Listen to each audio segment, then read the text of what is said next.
Welcome back. In this segment, I want to talk about prevention, and we've kind of alluded to some of the things that I'm going to cover in this segment. We've been there a little bit before, but I want to do it in just one more organized fashion.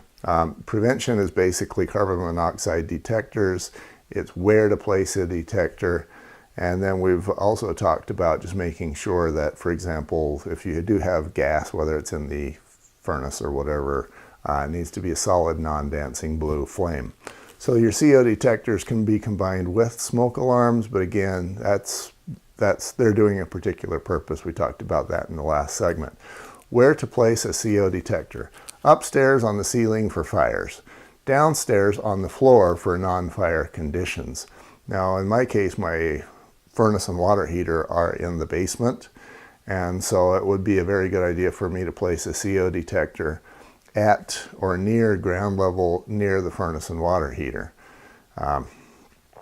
Doesn't do as much good to place it maybe in a bedroom because you don't have a carbon monoxide source, and by the time it got to that bedroom, it's going to be a much larger concentration somewhere else. So you're going to want to place it near the sources, near the floor.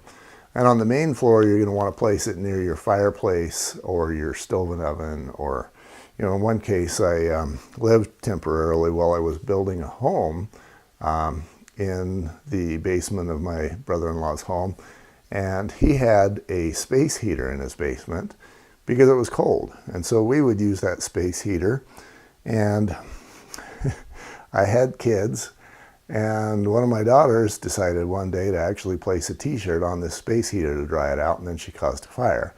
And this is a segment about carbon monoxide. So what I would have you be aware of is those space heaters, especially the ones with open flames, they're just dangerous. Not just for carbon monoxide, or not just because they are an open flame that kids can get to, but both, and have you be very much aware of those.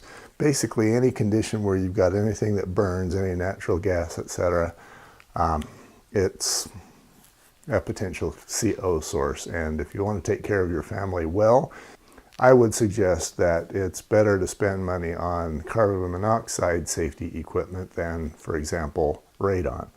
So those are that's what prevention looks like, and we'll be right back with some of my war stories.